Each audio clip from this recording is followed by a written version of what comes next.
first 20 feet of it sliced with veneer. It was, you know, just looking at the bark. There's not a cat's face on it.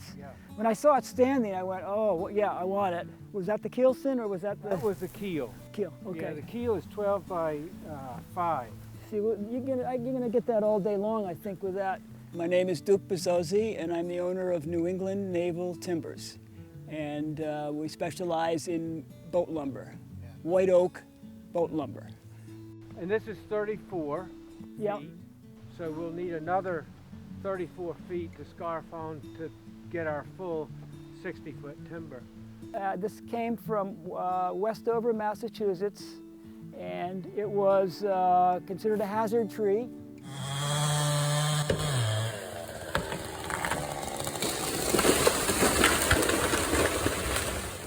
And it was taken down because it had reached a point where some of the limbs were breaking off, and the town was afraid that there would be a liability if someone was injured. It's the longest living tree, other than those desert trees out there. Oh, no kidding. Yeah. The white oak can go like 500, 600 years. Wow.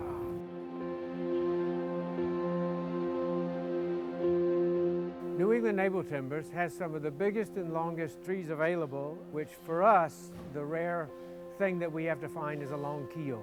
And I can go to Duke's and buy a 65-foot log out of which we could get a 60-foot keel, and that's a rare thing.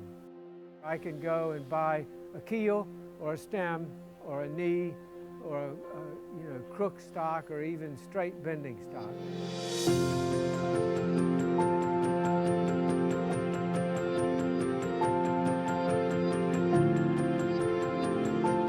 One of the unique aspects of Duke's business is that he understands what shipwrights need and can get the raw material out in a way that enables the shipwright to utilize the structure of the tree as it grows.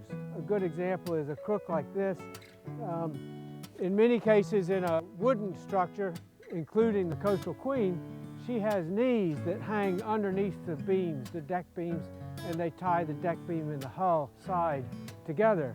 And those knees come from junctions like this, where you've got a branch and a limb and the main trunk growing into one place. And so the strength that's in this curve is phenomenal. And the shipwrights like to use that naturally formed strength. We call them crooks, because it's often out of the crook of a tree, such as this.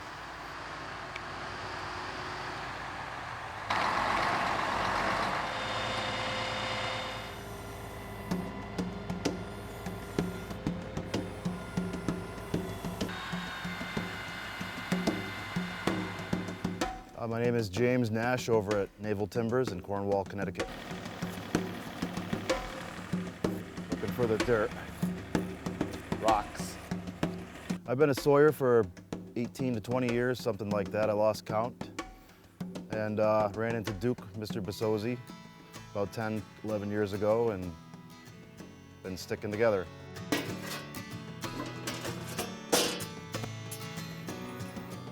Time to change a blade for me when I know how much wood it's actually cut through. You don't want to push it too far, because sometimes these blades can trick you and they'll keep cutting great. But when you're cutting with them and they're cutting great, you're putting a lot of, because they're pretty aggressive and there's a lot of horsepower, it'll keep cutting great, but there's so much pressure that these hairline cracks form in here without you knowing it. And then the blade will snap. And it just takes a couple practice runs, a few hundred times, and then you can put it on here fairly smoothly. And the blade spins that way, around these two wheels.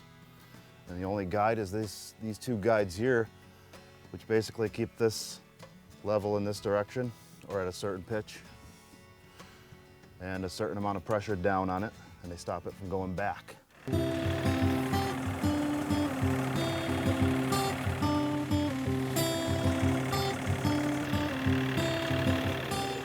Duke's great because he's humble and just kind-hearted, and takes really good care of people that take care of him and have pride in their work. Yeah.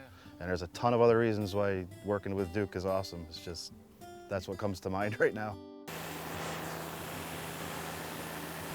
Most of the wood that I'm milling here for these boat projects comes from white oak trees that are hundreds of years old. We've gotten trees so old here that one stands out in my mind. When we were sawing it, there was a musket ball from the Civil War in it. We counted the annual growth rings back to 1862. It came from Fredericksburg, Maryland. And we were sawing it, and we counted back, it was to the Civil War. And there was a battle there, because I researched it, there had been a battle there. It coincided with counting the annual growth rings back to 1862.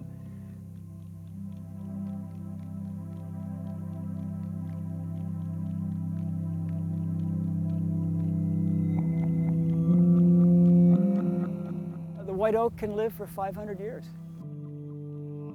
It's an extraordinary tree. Some of the timbers that Christopher Wren used in the 16th century are still solid as can be. And right now they're searching for white oak for Notre Dame. 2 people have contacted me, and I said, I wish I could find trees like that. They need some astronomical number of trees. And they sent me a list, and I looked at it, and I responded by saying, I wish I could find that many big white oaks. Because truth be known, they're a hen's tooth. The tree that's in the mill right now, you don't find them. I get 2 or 3 a year, and I celebrate when I do. White oak has pretty much been my life. It's how I made my living.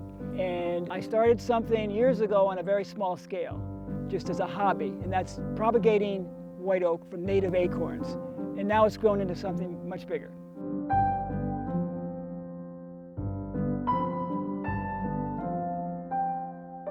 Those are seed boxes, and there's about 500 acorns in each one. Each one is hand planted, obviously, and they stay there for another 2 or 3 years, and they'll be about this big.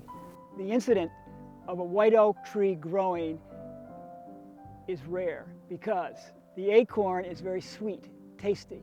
So deer, rodents, birds in an acorn year take 99% of the acorns. They're ingested.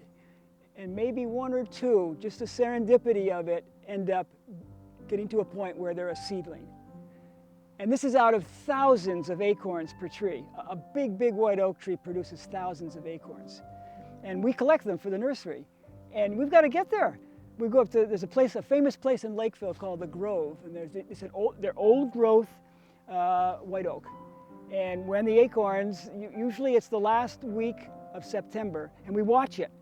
And they all, within a couple days, they're all over the ground. And if we're not there, there's squirrels and deer. We chase them away, and Alan, one of my workers, and I, we rake them up, put them in pails, and bring them down here.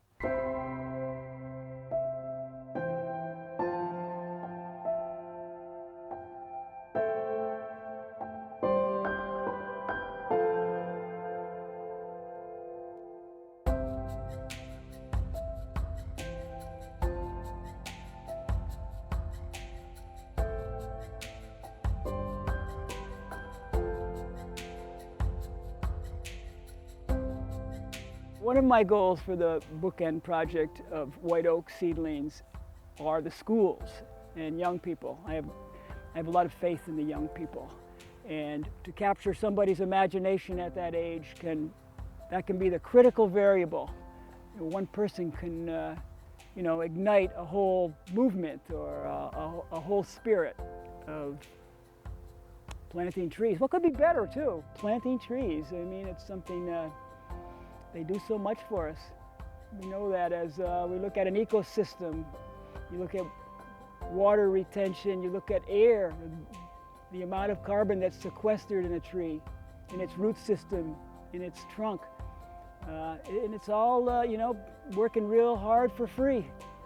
And to get people to get in that mindset, especially young people, that's my goal.